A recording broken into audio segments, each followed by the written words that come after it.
Good morning. It is Wednesday, September 1st. If you're like me, you can hardly believe it. It is September already. You kind of have to pinch yourself a little bit. But welcome to another day, a new reading. Today we're going to read from Reverend Mr. Simmons. And the last time we heard from him, we considered sloth. And we're going to do the same thing today. We're going to consider spiritual sloth in our own lives. So Monday we considered the Lord, his might, his strength. Yesterday we looked at the kingdom of darkness, Satan's kingdom on earth. And today we're going to turn our gaze inward. And we're going to consider, do we have any spiritual sloth in our lives? So our verse for today is Acts 20:24. If only I may finish my course. Let's read. Every saint is very apt to be a slug in the work of God. Ah, Lord, I am a dull horse and need the spur of your spirit. Does not your own experience find this true, to the grief of your own soul? How can we rid ourselves of this unwelcome guest, spiritual sloth? Firstly, by faith, apply the promises of quickening. Promises are steel spurs that will reach the dull heart to draw out the corruption of sloth. Promises are sovereign elixirs to make the soul well. 2 Peter 1:4. David pressed God to be faithful in his word. Psalms 119:25, 107, and 154. They who wait for the Lord shall renew their strength. Isaiah 40:31. Our soul must suck honey from such flowers to quicken itself like a bee. Say to yourself, soul, God has promised I shall mount up with eagle's wings, and God is able, true, and willing. Therefore, I may be assured of his assistance.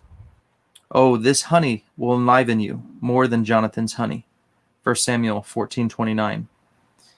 Secondly, consider others that have gained the victory as your example.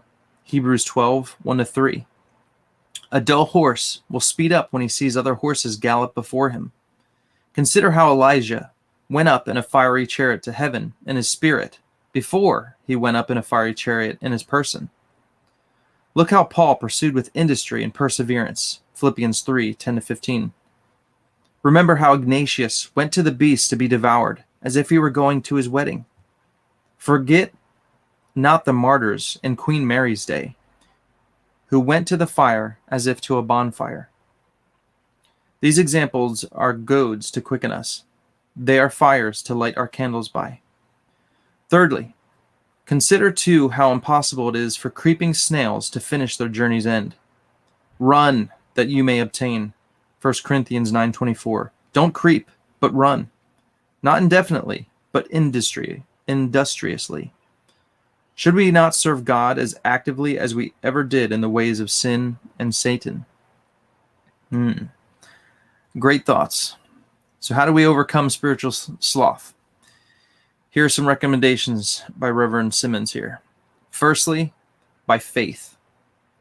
And he brings us to the promises of God. Consider the promises of God. I love how he says, promises are steel spurs that will reach the dull heart to draw out the corruption of sloth. And promises are sovereign elixirs to make the soul well. Secondly, we consider others who have gone before us. And then thirdly, we consider the snail. And instead of creeping, we run. We run to the finish line, that we may finish our course. So there you go. Spiritual sloth. Take a look inside today. See if you need some work. And consider these antidotes, if you will, from Reverend Simmons. May God bless you on your day. May you go forth today in thoughts of our Lord. May he strengthen you and give you peace. Take care.